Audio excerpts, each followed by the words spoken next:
վերադարձվել են պետական բյուջե։ Թերևս այսքանը սիրով պատասխանեմ հարցերին։ Շնորհակալություն, հարցեր պարոն Սահակյանին, խնդրեմ պարոն Դանելյան։ Պարոն Սահակյան, վերջերս բարբերաբար Քասախի բնակիչները ճանապարհ են փակում, ի վերջո այս խնդիրը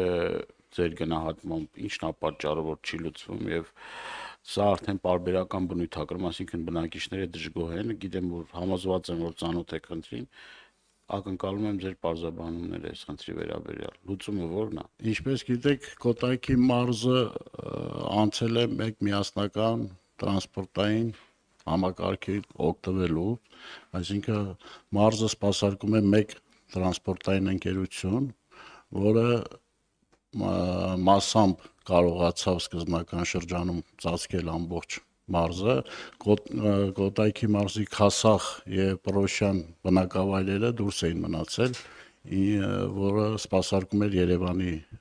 տրանսպորտային միջոցներով, բայց պետք է գար այն ժամանակահատվածը, որ պետք է Երևանը հետ քաշվեր եւ սպասարկել մուլտիտրանս ընկերությունը, այստեղ խնդիրը գնային գնի մեջ է եւ բնակիչների հետ հիմա էլ մենք անընդհատ կապի մեջ ենք եւ փորձում ենք խելամիտ լուծում գտնել։ Խնդրեմ պարոն Դանելյան։ Լուծումը պետք է բխի մեր բնակիչների շահերից, առաջին հերթին բնակիչների շահերից պետք է բխի եւ հարցը, քանի որ ամիսներ շարունակ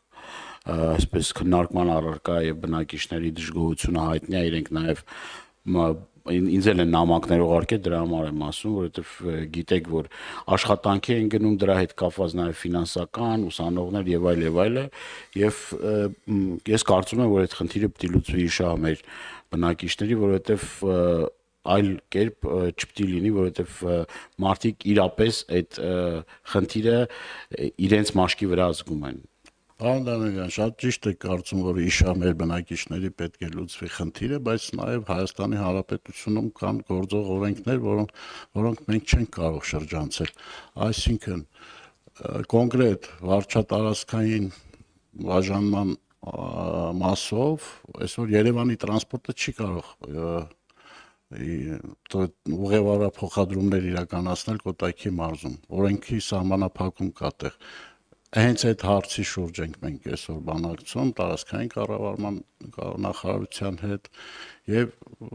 ինչու՞ չէ կարող ենք նաեւ ազգային ժողովի գործընկերների հետ օրենսդրական փոփոխությունների մասին մտածել, քննարկումներ սկսել։ Շնորհակալություն, ելի հարցեր պարոն Սահակյանին։ Պարոն Սահակյան, շնորհակալություն, կարող եք զբաղեցնել ձեր տեղը։ Լոռու մարզի հաշվետվությունը կներկայացնի մարզպետի տեղակալ պարոն Հովհաննես Ավետիսյանը։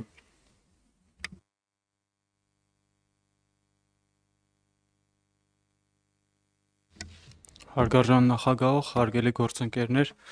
ձեզ եմ ներկայացնում Լոռու մարզպետի աշխատակազմի 2024 թվականի բյուջեի կատարման տարեկան հաշվետվությունը, մարզպետարանի պահպանման